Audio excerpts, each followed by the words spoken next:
Welcome our YouTube channel GS with आशु।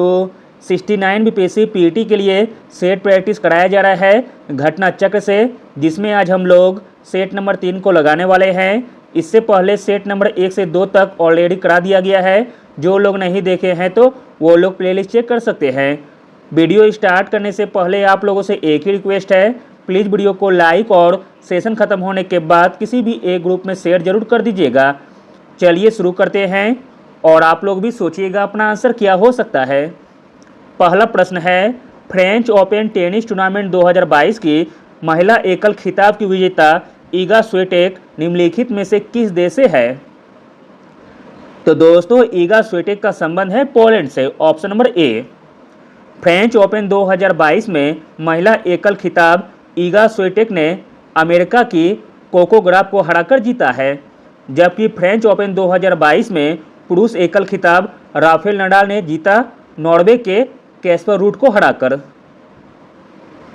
अगला प्रश्न देखते हैं, भारत में नागरिकता से संबंधित निम्नलिखित प्रावधानों पर विचार कीजिए तथा नीचे दिए गए कूट के आधार पर सही उत्तर का चयन करें। तो दोस्तों, इसका राइट आंसर हो जाएगा ऑप्शन नंबर सी। 1 और 3 सही है। भारत में एकल नागरिकता को मान्यता प्रदान की गई है। भारत में नागरिकता किसी भूभाग के सम्मिलित होने पर प्राप्त की जा सकती है। भारतीय संविधान एकल नागरिकता का प्रावधान करता है। नागरिकता संशोधन अधिनियम जो कि 2019 10 जनवरी 2020 को लागू हुआ था। भारत की नागरिकता 5 तरह से प्राप्त की जा सकती है। अगला प्रश्न देखते हैं, इंपॉर्टेंट प्रश्न है। सितंबर 2022 में देश के सबसे बड़े रबर डैम का कहां उद्घाटन किया गया है? आंसर है अपना प्यारा बिहार के गया जिले में। ऑप्शन नंबर ए। देश के सबसे बड़े रबर डैम का उद्घाटन गया बिहार में किया गया। लगभग 411 मीटर लंबा यह डैम फल्गु नदी पर स्थित है। इसका नाम गयाजी डैम रखा गया है। अगला प्रश्न है, फरवरी 2023 में कृषि दर्शन एक्सपो 2023 का आयोजन कहां हुआ? आंसर है ऑप्शन नंबर सी, हिसार में। अगला प्रश्न देखते हैं, मोस्ट इंपॉर्टेंट प्रश्न है। यूपीआई पर रुपए क्रेडिट कार्ड का समर्थन करने वाला भारत का पहला फिनटेक ऐप कौन सा है? आंसर है ऑप्शन नंबर सी, मोबीक्विक। अगला प्रश्न देखते हैं, सूची 1 को सूची 2 के साथ सुमेलित करना है। चलिए सुमेलित करते हैं। ए का मिलान हो जाएगा 3 से 105वीं भारतीय विज्ञान कांग्रेस जो कि इम्फाल में हुई। बी का मिलान हो जाएगा 4 से 106वीं भारतीय विज्ञान कांग्रेस जालंधर में हुआ। सी का मिलान हो जाएगा 1 से 107वीं भारतीय विज्ञान कांग्रेस बेंगलुरु में। और डी का मिलान हो जाएगा 2 से 108वीं भारतीय विज्ञान कांग्रेस नागपुर में हुआ। इस प्रकार ऑप्शन नंबर सी सही हो जाएगा। अगला प्रश्न देखते हैं, मोस्ट इंपॉर्टेंट प्रश्न है। जनवरी 2023 में संपन्न हुए 26वें राष्ट्रीय युवा महोत्सव की विषय वस्तु यानी कि थीम क्या थी? आंसर है ऑप्शन नंबर बी, विकसित युवा विकसित भारत। अगला प्रश्न देखते हैं, अर्थशास्त्र एवं शांति संस्थान द्वारा प्रकाशित वैश्विक शांति सूचकांक 2022 में भारत का स्थान कौन सा था? आंसर है ऑप्शन नंबर बी, 135वां स्थान। अगला प्रश्न देखते हैं, 95 ऑस्कर पुरस्कारों में एक्टर इन लीडिंग रोल श्रेणी का एकेडमी पुरस्कार किसे प्रदान किया गया है? आंसर है ऑप्शन नंबर ए, ब्रेंडन फ्रेजर को। अगला प्रश्न है, 95 ऑस्कर पुरस्कारों में एक्ट्रेस इन लीडिंग रोल श्रेणी का एकेडमी पुरस्कार किस अभिनेत्री को प्रदान किया गया है? आंसर है ऑप्शन नंबर ए, मिचेल योहो को। अगला प्रश्न देखते हैं, बजट 2023-24 के अनुसार आईटीआर के लिए संशोधित औसत प्रोसेसिंग समय क्या है? बजट 2023-24 के अनुसार आईटीआर के लिए संशोधित औसत प्रोसेसिंग समय है 16 दिन का। Option number C. अगला प्रश्न है, विदेशों में यूपीआई भुगतान की अनुमति देने वाली भारत की पहली फिनटेक कंपनी कौन सी है? आंसर है ऑप्शन नंबर सी, फोन पे। अगला प्रश्न है, एडीबी ने किस राज्य में बागवानी को बढ़ावा देने के लिए 130 मिलियन डॉलर का ऋण को मंजूरी दी है? तो दोस्तों वह राज्य हिमाचल प्रदेश, ऑप्शन नंबर ए।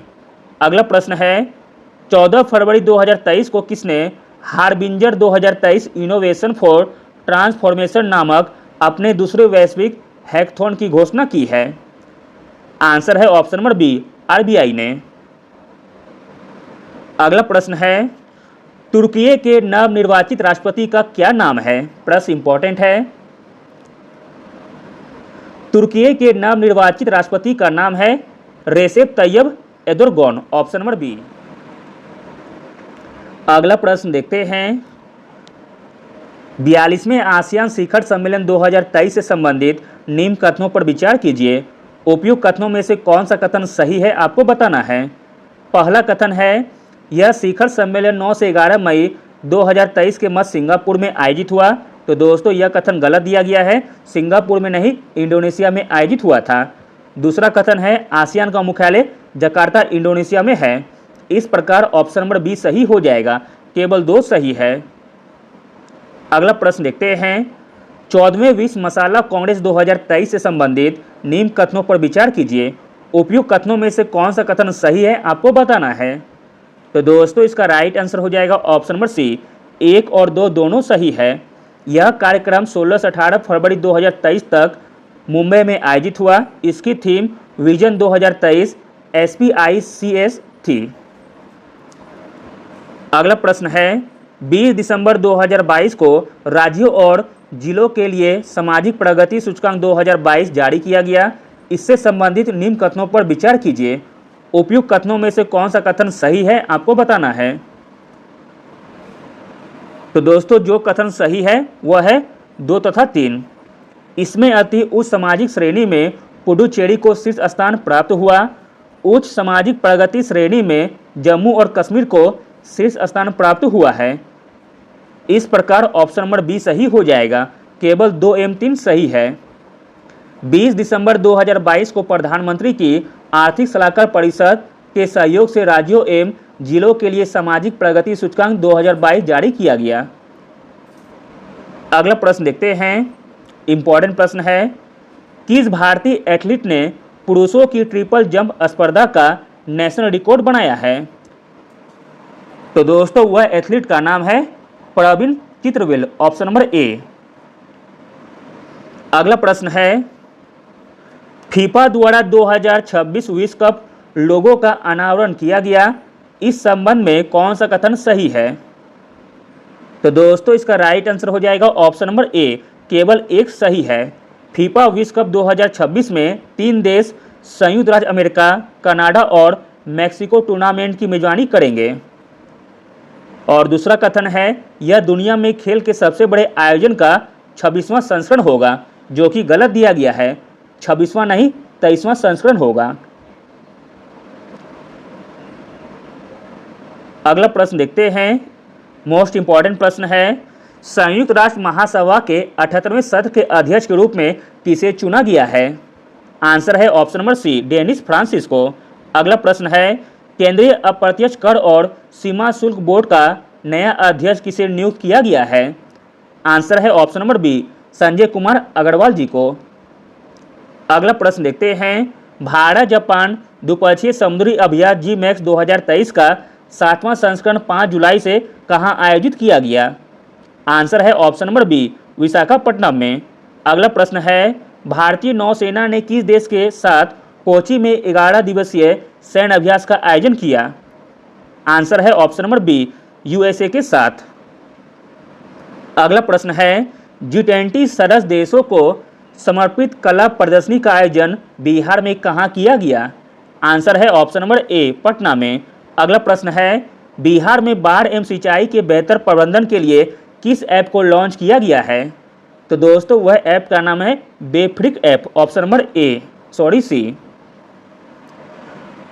मई 2023 में सिंचाई भवन पटना में बाढ़ एवं सिंचाई के बेहतर प्रबंधन के लिए बेफिक्र ऐप को लॉन्च किया गया है। यह ऐप बाढ़ व सिंचाई प्रक्षेत्र से संबंधित जरूरी सूचनाओं को स्वचालित प्रणाली के जरिए मुख्यालय से लेकर क्षेत्रीय स्तर के संबंधित पदाधिकारियों एवं अन्य व्यक्तियों तक रियल टाइम में पहुंचाएगा, ताकि इनके आधार पर समय रहते जरूरी कदम उठाया जा सके। अगला प्रश्न देखते हैं, इंपॉर्टेंट प्रश्न है, बिहार में कहां पर Indo Japan sector of excellence का शुभारंभ किया गया है? आंसर है ऑप्शन नंबर ए, पटना में। अगला प्रश्न है, बिहार में खेलकूद को बढ़ावा देने के लिए कहां पर खेल विश्वविद्यालय की स्थापना की जा रही है? आंसर है ऑप्शन नंबर सी, राजगीर में। अगला प्रश्न देखते हैं, मोस्ट इंपॉर्टेंट प्रश्न है, बिहार दिवस 2023 का मुख्य विषय या थीम क्या रहा? आंसर है ऑप्शन नंबर सी, युवा शक्ति बिहार की प्रगति। अगला प्रश्न है, 14वें एशियन लॉल बॉल चैंपियनशिप में बिहार के किस खिलाड़ी ने कांस्य पदक जीता है? इंपॉर्टेंट प्रश्न है, 14वें एशियन लॉल बॉल चैंपियनशिप में बिहार के जिस खिलाड़ी ने कांस्य पदक जीता है उनका नाम है Chandan Kumar Singh, option number c, जिनका संबंध मुंगेर जिले से है। अगला प्रश्न देखते हैं, प्रश्न इंपॉर्टेंट है, बिहार बजट 2023-24 के अनुसार बिहार सरकार के व्यय का सबसे प्रमुख मद कौन सा है? आंसर है ऑप्शन नंबर ए, सामाजिक सेवाएं। अगला प्रश्न है, बिहार के किस पुलिस थाने को देश का तीसरा सबसे बेहतर पुलिस थाना घोषित किया गया है? आंसर है ऑप्शन नंबर ए, महिला थाना अरवल को। अगला प्रश्न देखते हैं, भगवान बुद्ध की शयन मुद्रा में भारत की सबसे बड़ी प्रतिमा का निर्माण कहाँ किया जा रहा है? आंसर है ऑप्शन नंबर ए, बोध गया में। अगला प्रश्न है, अकबर द्वारा शुरू की गई मनसबदारी प्रथा ली गई थी? आंसर है ऑप्शन नंबर सी, मंगोलिया से। अगला प्रश्न देखते हैं, 6 फरवरी 2023 को तुर्की और सीरिया में भूकंप आया, इस भूकंप की तीव्रता रिएक्टर पैमाने पर कितना दर्ज की गई थी? आंसर है ऑप्शन नंबर ए, 7.8 रिएक्टर पर। अगला प्रश्न है, भारतीय संविधान में शोषण के मूल अधिकार के अंतर्गत कौन सा अधिकार शामिल नहीं है?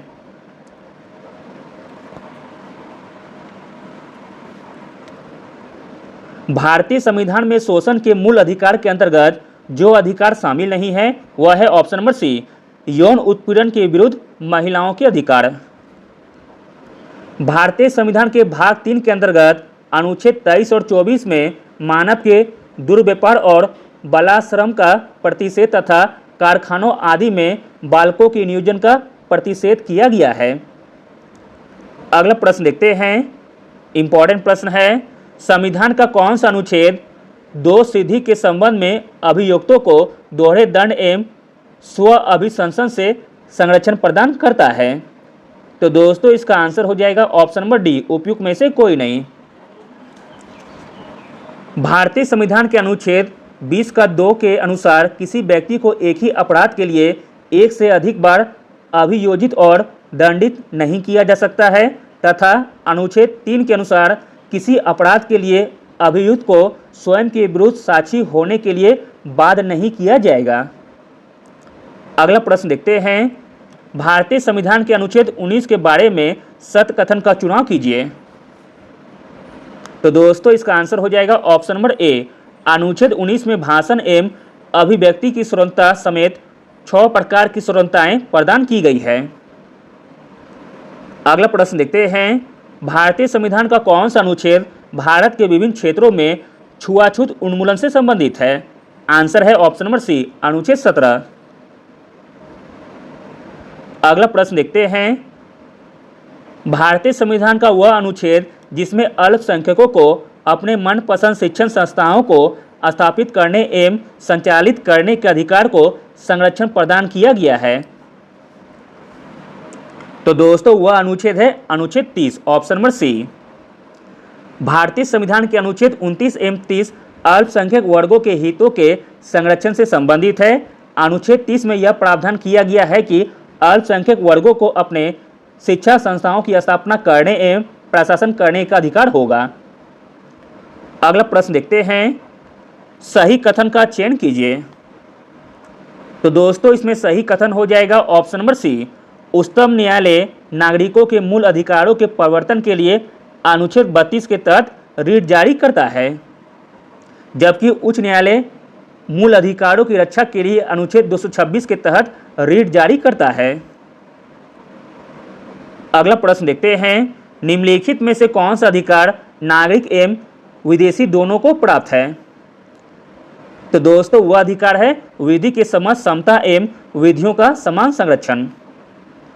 अगला प्रश्न देखते हैं, राज्य के नीति के निर्देशक तत्वों के बारे में सही कथन का चुनाव कीजिए। राज्य की नीति के निर्देशक तत्वों के बारे में सही कथन हो जाएगा ऑप्शन नंबर सी, इनका उल्लेख भारतीय संविधान के भाग 4 में किया गया है। राज्य के नीति के निर्देशक तत्वों संबंधित प्रावधान संविधान के भाग 4 में किया गया है। इन्हें आयरलैंड के संविधान से ग्रहण किया गया है। इसकी प्रकृति सकारात्मक है, यह गैरवाद योग्य है। अगला प्रश्न है, सही कथन का चयन कीजिए।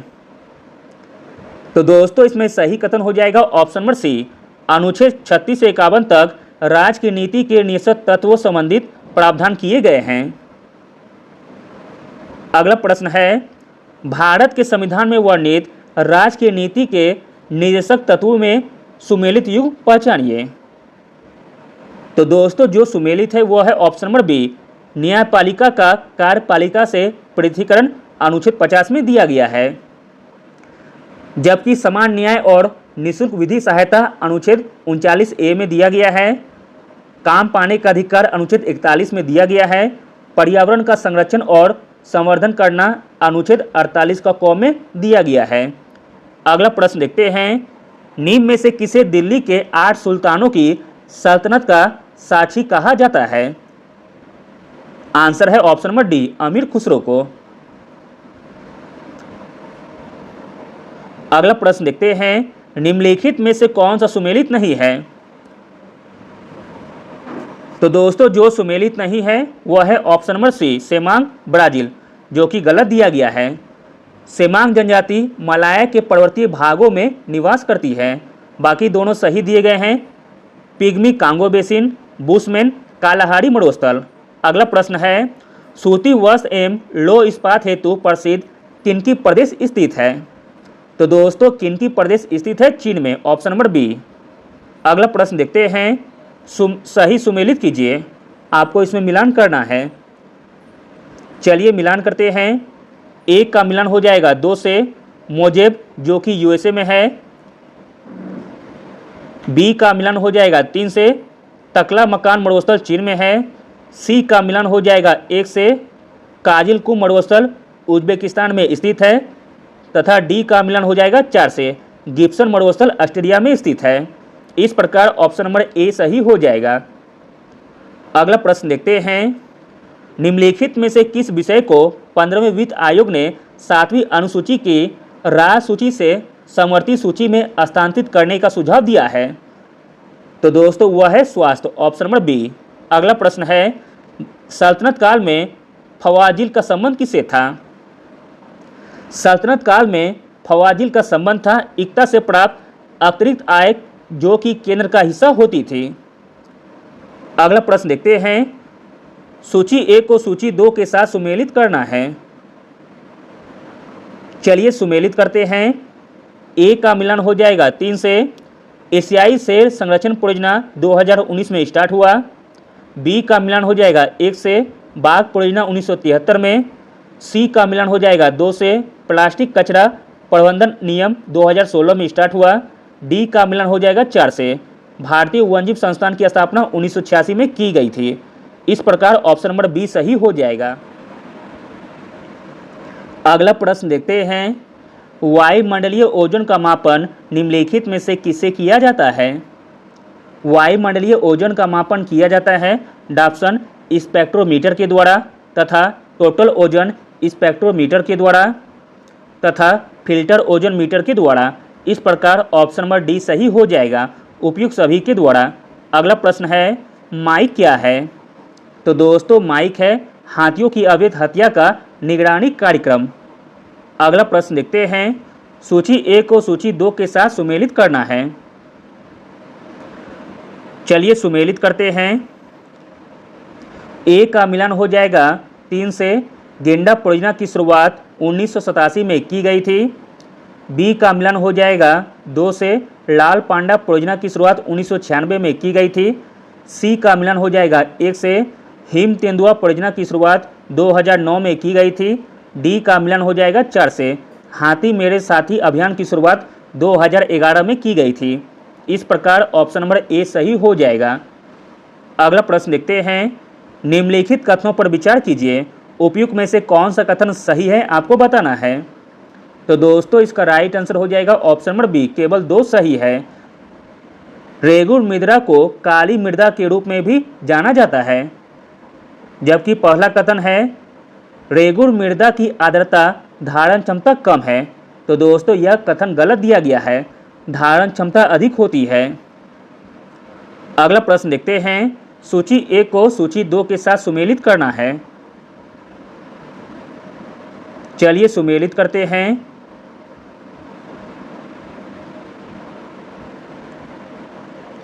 ए का मिलान हो जाएगा 4 से राष्ट्रपति पर महाभियोग की प्रक्रिया अनुच्छेद 61 में वर्णित है। बी का मिलान हो जाएगा 3 से भारत का उपराष्ट्रपति होगा अनुच्छेद 63 के अनुसार। सी का मिलान हो जाएगा 2 से उपराष्ट्रपति का निर्वाचन अनुच्छेद 66 के अंतर्गत किया जाता है।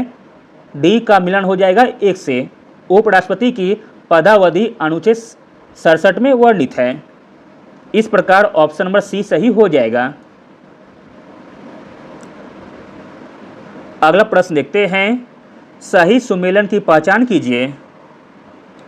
तो दोस्तों जो सही सुमेलित है वह है ऑप्शन नंबर ए, आबिद हुसैन समिति की स्थापना 1995 में की गई थी, जबकि सुरेश तेंदुलकर समिति की स्थापना 2005 में की गई थी। सच्चर समिति की स्थापना 2005 में, पारिक समिति की स्थापना 2013 में की गई थी। अगला प्रश्न देखते हैं, सही सुमेलन की पहचान कीजिए। एक तरफ दिया गया है बोर्ड और एक तरफ दिया गया है उसका मुख्यालय। तो दोस्तों इसमें जो सही सुमेलित है वह है ऑप्शन नंबर सी, भारतीय तंबाकू बोर्ड का मुख्यालय गुंटूर में स्थित है, जबकि भारतीय कॉफी बोर्ड का मुख्यालय बेंगलुरु में है।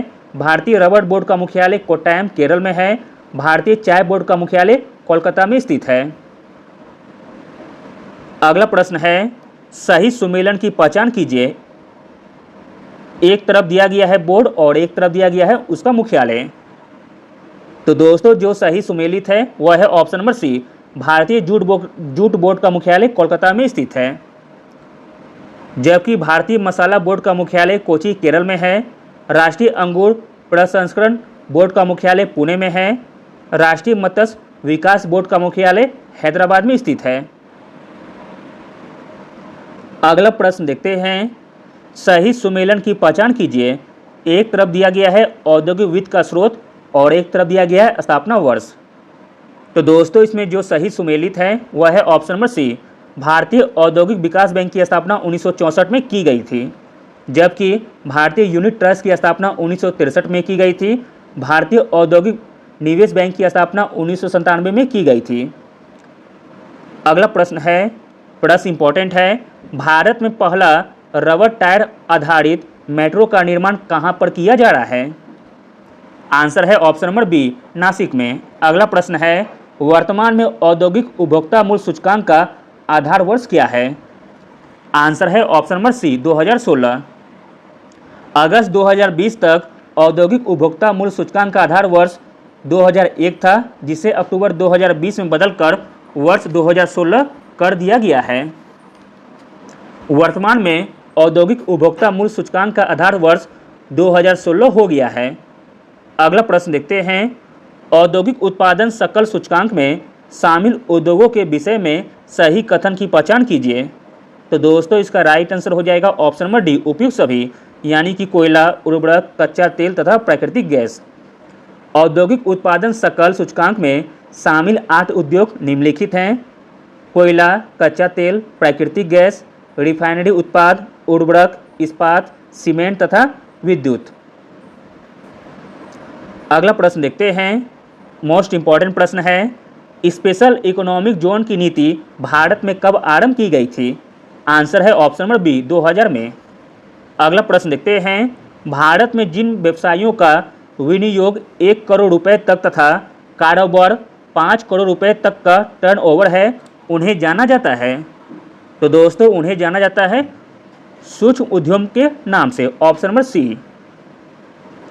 जुलाई 2020 में सूक्ष्म विनिर्माण और सेवा इकाई की ऊपरी सीमा को बढ़ाकर 1 करोड़ रुपए का निवेश तथा 5 करोड़ रुपए का टर्नओवर किया गया है।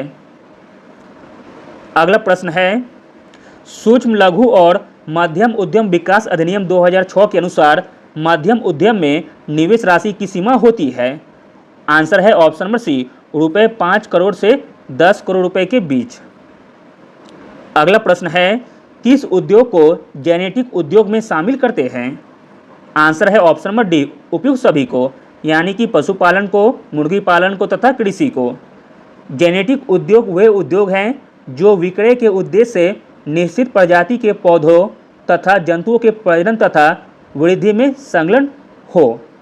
ऐसे उद्योग का मुख्य उद्देश्य विक्रय से लाभ कमाना है। अगला प्रश्न है, कौटिल्य की पुस्तक अर्थशास्त्र किस विषय पर आधारित है? आंसर है ऑप्शन नंबर बी, शासन कला के सिद्धांत और अभ्यास पर। अगला प्रश्न देखते हैं, मौर्य समाज का 7 वर्गों में विभाजन का विशेष रूप से उल्लेख किया गया है। मौर्य समाज की 7 वर्गों में विभाजन का विशेष रूप से उल्लेख किया गया है मेगास्थनीज की पुस्तक इंडिका में। अगला प्रश्न है, इनमें से किसने पहली बार यह व्याख्या की थी कि पृथ्वी की अपनी धुरी पर घूमने के कारण प्रतिदिन सूर्योदय एवं सूर्यास्त होता है? तो दोस्तों यह व्याख्या किया गया था आर्यभट्ट के द्वारा, ऑप्शन नंबर ए। अगला प्रश्न है, इनमें से कौन गुप्त काल में औषधि के क्षेत्र में अपने कार्य के लिए जाने जाते थे? आंसर हो जाएगा ऑप्शन नंबर ए, सुश्रुत। अगला प्रश्न देखते हैं, चीनी यात्री हैंसोंग ने किस विश्वविद्यालय की अध्ययन किया था? आंसर है ऑप्शन नंबर बी, नालंदा विश्वविद्यालय का। अगला प्रश्न है, कभी बाण निवासी था? कभी बाण निवासी था पाटलिपुत्र का। अगला है, चीनी यात्री इसिंग ने बिहार का भ्रमण किया था लगभग। चीनी यात्री इसिंग ने बिहार का भ्रमण किया था लगभग 675 से लेकर 685 ईस्वी तक, जो कि ऑप्शन में नहीं है, इसलिए ऑप्शन नंबर डी सही हो जाएगा, उपयुक्त में से कोई नहीं। अगला प्रश्न देखते हैं, प्रसिद्ध चीनी यात्री फाहियान ने किसके शासनकाल में भारत की यात्रा की थी? आंसर है ऑप्शन नंबर बी, चंद्रगुप्त द्वितीय के शासनकाल में। अगला प्रश्न है, विक्रमशिला शिक्षा केंद्र के संस्थापक का नाम क्या है? विक्रमशिला शिक्षा केंद्र के संस्थापक का नाम है धर्मपाल। अगला प्रश्न है, निम्नलिखित राजवंशों में किसका उल्लेख संगम साहित्य में नहीं हुआ है? संगम साहित्य में उल्लेख नहीं हुआ है कदम का, ऑप्शन नंबर ए। संगम साहित्य में केवल चोल, चेर एवं पांडे राजाओं के उद्भव और विकास का विवरण प्राप्त हुआ है। अगला प्रश्न है, चोल वंश का संस्थापक कौन था? आंसर है ऑप्शन नंबर ए, विजयालय। अगला प्रश्न देखते हैं, सूची 1 को सूची 2 के साथ सुमेलित करना है। चलिए सुमेलित करते हैं। ए का मिलान हो जाएगा 4 से अष्टांग संग्रह जो कि आयुर्विज्ञान से संबंधित है। बी का मिलान हो जाएगा 1 से 10 रूपक नाट्यकला से संबंधित है। सी का मिलान हो जाएगा 3 से लीलावती गणित से संबंधित है। डी का मिलान हो जाएगा 2 से महाभाष्य व्याकरण से संबंधित है। इस प्रकार ऑप्शन नंबर बी सही हो जाएगा। अगला प्रश्न देखते हैं, सूची 1 को सूची 2 के साथ सुमेलित करना है। एक तरफ दिया गया है लेखक और एक तरफ दिया गया है ग्रंथ का नाम। चलिए सुमेलित करते हैं। सर वर्मा का हो जाएगा कातरन से। मृच कट्टिकम के लेखक थे सुदरक। बी का मिलान 3 से हो जाएगा। सी का मिलान हो जाएगा 1 से मिताक्षरा के लेखक थे विज्ञानेश्वर। डी का मिलान हो जाएगा 2 से राजतरंगिणी के लेखक थे कल्हण। इस प्रकार ऑप्शन नंबर बी सही हो जाएगा। अगला प्रश्न देखते हैं, निम्नलिखित में से कौन सा जोड़ा सही सुमेलित नहीं है? जो जोड़ा सही सुमेलित नहीं है वह है option number B, the natural history told me, जो कि गलत दिया गया है। द नेचुरल हिस्ट्री पुस्तक के लेखक प्लिनी द एल्डर थे। बाकी दोनों सही दिए गए हैं। लाइफ ऑफ हेनसोंग हुइलुई ने लिखा था। हिस्टोरियल फिलिपिकल के लेखक थे पॉपइस ट्रोग्रस। अगला प्रश्न देखते हैं, निम्न में से सबसे प्राचीन वाद्य यंत्र कौन सा है? सबसे प्राचीन वाद्य यंत्र हो जाएगा बीना। अगला प्रश्न है, निम्नलिखित युगों में से कौन एक सुमेलित नहीं है? तो दोस्तों जो सुमेलित नहीं है वह है option number a, Abdul Rahman हमीरासो, जो कि गलत दिया गया है। हमीरासो की रचना सारंगधर ने की थी। बाकी दोनों सही दिए गए हैं। आलखंड की रचना जगनिक ने की थी। पृथ्वीराज रासो के लेखक थे चंद्रदाई। अगला प्रश्न है, भारतीय स्वतंत्रता संग्राम के दौरान निम्नलिखित में से किसने प्रस्तावित किया कि स्वराज को सभी प्रकार के विदेशी नियंत्रण से मुक्त संपूर्ण स्वतंत्रता के रूप में परिभाषित किया जाए? तो दोस्तों यह प्रस्तावित किया गया था मौलाना हसरत मोहानी के द्वारा। Option number B. अगला प्रश्न है, पूर्ण स्वराज संकल्प को भारतीय राष्ट्रीय कांग्रेस के लाहौर अधिवेशन में किसने प्रस्तुत किया था? आंसर है option number B, JL Nehru ने। अगला प्रश्न है, किस कांग्रेस सत्र में कार्यकारी कमेटी को सविनय अवज्ञा आंदोलन प्रारंभ करने का अधिकार दिया गया था? आंसर है ऑप्शन नंबर बी, लाहौर सत्र में। अगला प्रश्न है, शक्ति के विरुद्ध अधिकार की इस लड़ाई में मैं विश्व की सहानुभूति चाहता हूं, यह कथन किससे संबंधित है? तो दोस्तों यह कथन संबंधित है गांधी जी की दांडी यात्रा से। अगला प्रश्न है, आचार्य विनोबा भावे किस आंदोलन में भाग लेने के लिए प्रथम बार गिरफ्तार हुए थे? तो दोस्तों वह आंदोलन था सविनय अवज्ञा आंदोलन। Option number C. अगला प्रश्न देखते हैं, इंपॉर्टेंट प्रश्न है, जिया तरंग आंदोलन कहाँ प्रारंभ हुआ था? जिया तरंग आंदोलन प्रारंभ हुआ था मणिपुर में। Option number C. सविनय अवज्ञा आंदोलन के दौरान मणिपुर की जनजातियों ने भी सक्रिय भागीदारी दिखाई। यहाँ पर आंदोलन का नेतृत्व नागा जनजाति की महिला गोडू नल्यू ने किया था। इसे जिया तरंग आंदोलन कहा जाता है। अगला प्रश्न है, अगला प्रश्न देखते हैं, भारतीय स्वाधीनता संग्राम से संबंधित निम्नलिखित घटनाओं पर विचार कीजिए। नीचे दिए गए कूट से घटनाओं का सही कालानुक्रम पता करें। तो दोस्तों इसका राइट आंसर हो जाएगा ऑप्शन नंबर डी। पहले हुआ था गांधी इरविन समझौता, जो कि 5 मार्च 1931 को हुआ था। फिर इसके बाद हुआ था भगत सिंह को फांसी, जो कि 23 मार्च 1931 को हुआ था। फिर इसके बाद हुआ था भारतीय राष्ट्रीय कांग्रेस का कराची अधिवेशन, जो कि 26 से 31 मार्च 1931 को हुआ था। फिर इसके बाद हुआ था पूना समझौता, जो कि 24 सितंबर 1932 को हुआ था। अगला प्रश्न है, निम्नलिखित में से किन व्यक्तियों ने द्वितीय गोलमेज सम्मेलन में भाग लिया था? द्वितीय गोलमेज सम्मेलन में भाग लिया था महात्मा गांधी ने, सरोजिनी नायडू ने तथा मदन मोहन मालवीय ने। अगला प्रश्न है, उस भारतीय का क्या नाम था जिसने तीनों गोलमेज सम्मेलनों में भाग लिया था? तो दोस्तों वह थे BR अम्बेडकर। अगला प्रश्न है, कांग्रेस प्रशासित प्रदेशों में मुस्लिमों की शिकायतों से संबंधित रिपोर्टों पर विचार कीजिए। नीचे दिए गए कूट से रिपोर्टों का सही कालानुक्रम का चयन कीजिए। तो दोस्तों इसका आंसर हो जाएगा ऑप्शन नंबर ए। पहले हुआ था पीरपुर रिपोर्ट, फिर इसके बाद हुआ था शरीफ रिपोर्ट, फिर इसके बाद हुआ था मुस्लिम सफरिंग्स अंडर कांग्रेस का रूल। पीरपुर रिपोर्ट जो कि 1938 में बना था, शरीफ रिपोर्ट मार्च 1939 में, एम फजलुल हक रिपोर्ट अथवा मुस्लिम सफरिंग्स अंडर कांग्रेस रूल जो कि दिसंबर 1939 में बना था। अगला प्रश्न देखते हैं, मोस्ट इंपॉर्टेंट प्रश्न है, सभी ICC खिताब जीतने वाली दुनिया की पहली टीम कौन बनी है? आंसर है ऑप्शन नंबर सी, ऑस्ट्रेलिया।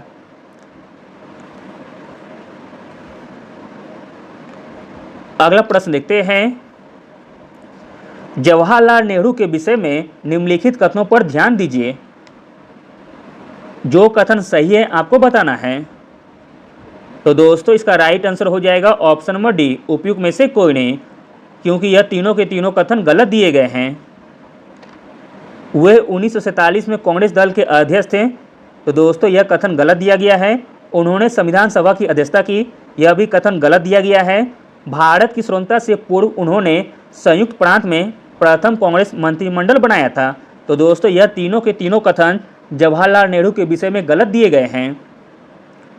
वर्ष 1947 में कांग्रेस दल के अध्यक्ष JB कृपलानी थे। संविधान सभा की अध्यक्षता सचिदानंद सिन्हा अस्थायी तथा डॉक्टर राजेंद्र प्रसाद अस्थायी ने की थी।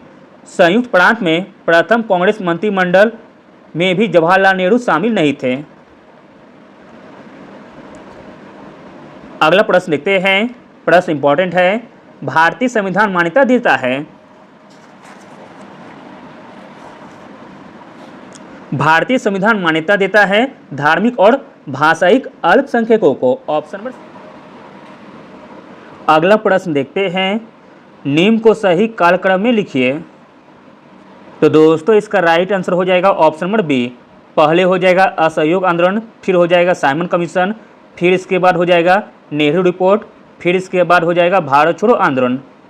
असहयोग आंदोलन 1920-22 में हुआ था, साइमन कमीशन 1927 में, नेहरू रिपोर्ट 1928 में तथा भारत छोड़ो आंदोलन 1942 में हुआ था। अगला प्रश्न देखते हैं। निम्नलिखित में से कौन सा एक सही सुमेलित नहीं है? जो सही सुमेलित नहीं है वह हो जाएगा option number D. A, B, M, C तीनों सुमेलित नहीं है। अखिल भारतीय महिला सम्मेलन की स्थापना 1927 में की गई थी।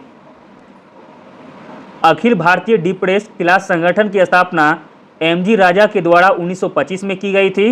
बॉम्बे सोशल रिफॉर्म एसोसिएशन की स्थापना वर्ष 1903 में की गई थी तथा दी इंडियन नेशनल सोशल कॉन्फ्रेंस की स्थापना MG राणा रे के द्वारा 1987 में की गई थी।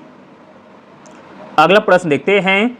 कथन 1 में दिया गया है लोहे की कील पारे पर तैरती है लेकिन पानी में डूब जाती है। कारण R दिया गया है। पारे का आपेक्षिक घनत्व लोहे के आपेक्षिक घनत्व से कम होता है। तो दोस्तों इसका राइट आंसर हो जाएगा ऑप्शन नंबर ए सही है परंतु R गलत है। लोहे की कील पारे पर तैरती है लेकिन पानी में डूब जाती है क्योंकि पारे का आपेक्षिक घनत्व लोहे की तुलना में अधिक होता है। अंततः कथन ए सही है परंतु कारण R गलत दिया गया है। अगला प्रश्न देखते हैं। निम्नलिखित कथनों पर विचार कीजिए। उपयुक्त में से कौन सा कथन सही है आपको बताना है। तो दोस्तों इसका राइट आंसर हो जाएगा ऑप्शन नंबर सी। केवल 2 सही है। एक्सरे की खोज 1895 ईस्वी में विलियम के रोएंटजेन ने की थी। दूसरा कथन गलत हो जाएगा। नेप यूनियन पहला ऐसा तत्व है जिसे कृत्रिम रूप से उत्पादित किया गया था। कृत्रिम रूप से उत्पादित प्रथम तत्व टेक्नीशियम है। इसका परमाणु क्रमांक 43 है तथा सर्वप्रथम इसका संश्लेषण वर्ष 1937 में किया गया था। अगला प्रश्न देखते हैं। निम्नलिखित कथनों पर विचार कीजिए। उपयुक्त में से कौन सा कथन सही है आपको बताना है।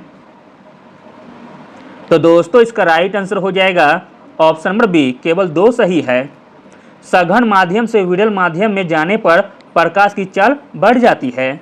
और पहला कथन है जब प्रकाश सघन माध्यम से विरल माध्यम में जाता है तो उसकी आवृत्ति कम हो जाती है, जो कि गलत कथन दिया गया है।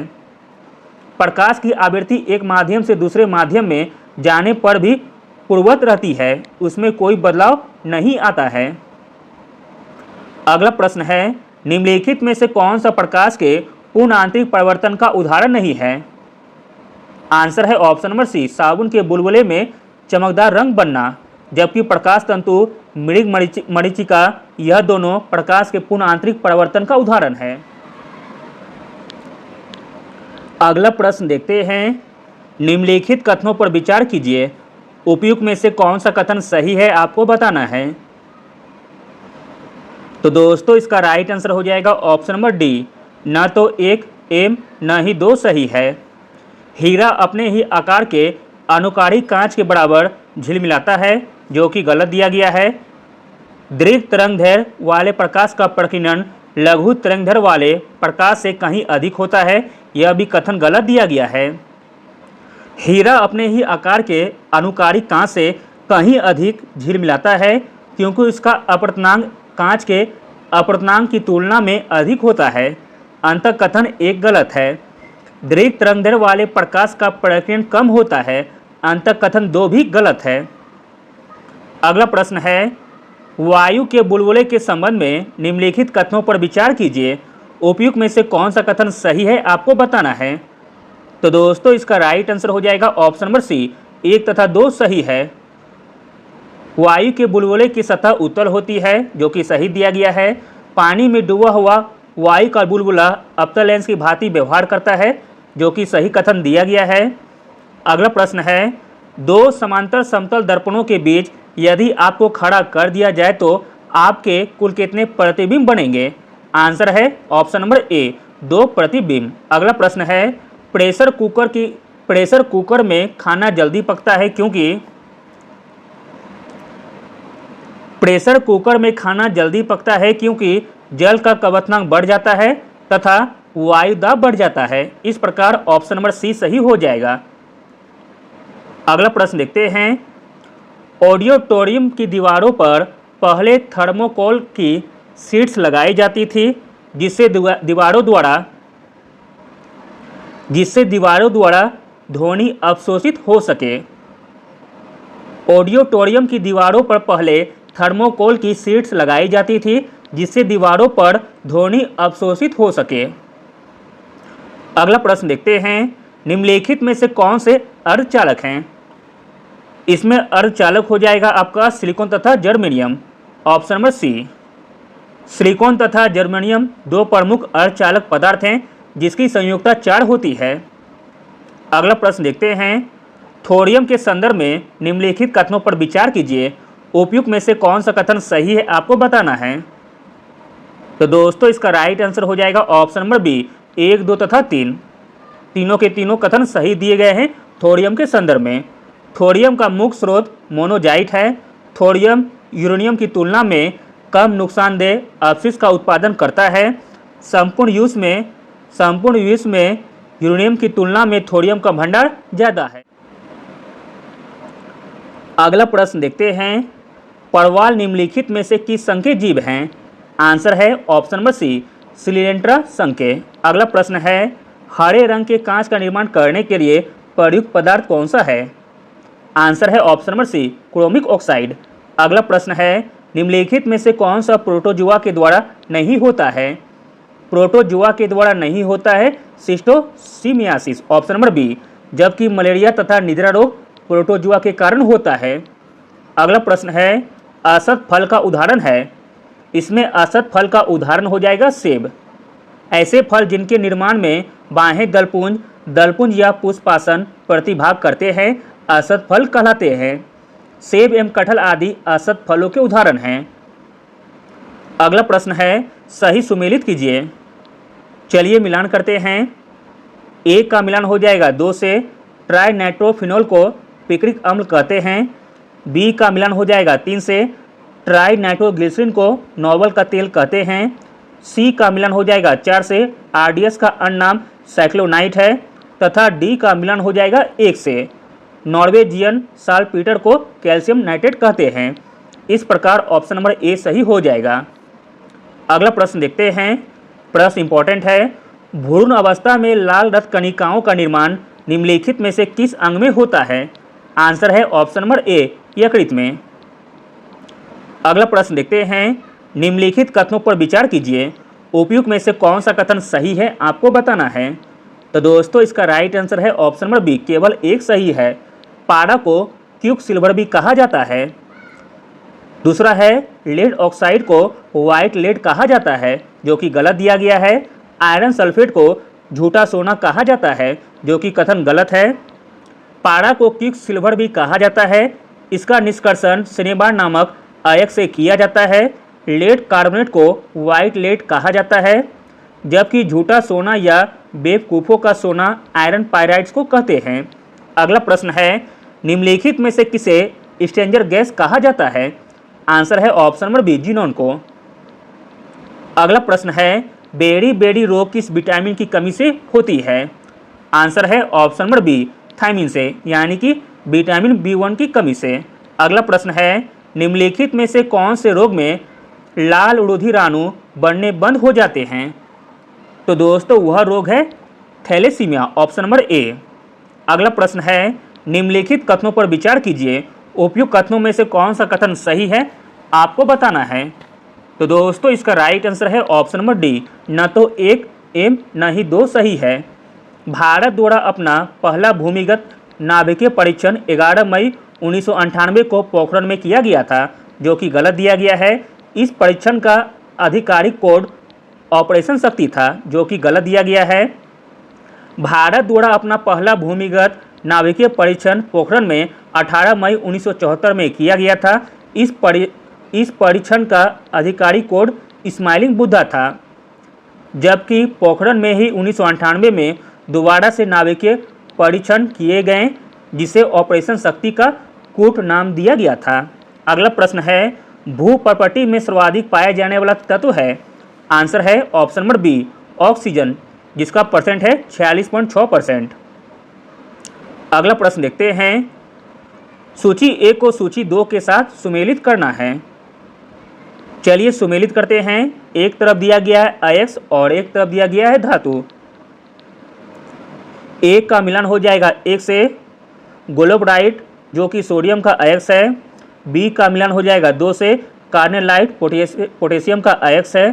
सी का मिलन हो जाएगा 3 से कीजेराइट, मैग्नीशियम का अयस्क है। डी का मिलन हो जाएगा 4 से फ्लोस्पार्स, कैल्शियम का अयस्क है। इस प्रकार ऑप्शन नंबर ए सही हो जाएगा। अगला प्रश्न देखते हैं, निम्नलिखित में से सर्वाधिक घनत्व वाली धातु है। आंसर है ऑप्शन नंबर सी, प्लेटिनम। प्रश्नगत विकल्पों में से प्लेटिनम का घनत्व सर्वाधिक है। उसके बाद क्रमशः सोना, पारा एवं चांदी के घनत्व का क्रम आता है। अगला प्रश्न देखते हैं, इंपॉर्टेंट प्रश्न है, निम्नलिखित में से कौन मैंग्रोव जैव विविधता ह्रास का कारण नहीं है। मैंग्रोव जैव विविधता ह्रास का कारण नहीं है, वह है option number C, eco tourism. अगला प्रश्न है, स्मोक के संदर्भ में निम्नलिखित में से कौन सा कथन सही है। स्मोक के संदर्भ में जो कथन सही है वह है ऑप्शन नंबर बी, स्मोक से आंखों में जलन, कफ, जुकाम तथा सीने में दर्द की समस्या उत्पन्न हो जाती है।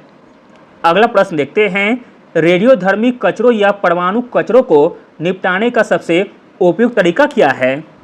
आंसर है ऑप्शन नंबर बी, नमक की खाने। अगला प्रश्न देखते हैं, निम्नलिखित में से कौन सही है। पहला है, जल प्रदूषण नियंत्रण एवं निवारण अधिनियम 1974 के द्वारा केंद्रीय प्रदूषण नियंत्रण बोर्ड की स्थापना का प्रावधान किया गया था। तो दोस्तों यह कथन सही दिया गया है। 1995 ईस्वी में केंद्रीय गंगा प्राधिकरण का नाम बदलकर राष्ट्रीय नदी संरक्षण प्राधिकरण कर दिया गया। तो दोस्तों यह भी कथन सही दिया गया है। इस प्रकार ऑप्शन नंबर बी सही हो जाएगा। अगला प्रश्न है, नवीकरणीय प्राकृतिक संसाधनों के संदर्भ में निम्नलिखित में से कौन सही है। तो दोस्तों जो कथन सही है वह है ऑप्शन नंबर ए, लवण नवीकरणीय प्राकृतिक संसाधन है। अगला प्रश्न है, जलाशयों में जैविक प्रदूषण का प्राथमिक स्रोत है। आंसर है ऑप्शन नंबर बी, मल जल। अगला प्रश्न है, कौन सी पर्वत श्रेणी ट्रांस हिमालय में सम्मिलित नहीं है। ट्रांस हिमालय में सम्मिलित नहीं है, वह है शिवालिक श्रेणी, option number C. Trans Himalaya में काराकोरम श्रेणी, लद्दाख श्रेणी, जास्कर श्रेणी, कैलाश श्रेणी एवं पीर पंजाल श्रेणी को शामिल किया जाता है। अगला प्रश्न देखते हैं, निम्नलिखित में से कौन सा जोवियन ग्रह नहीं है।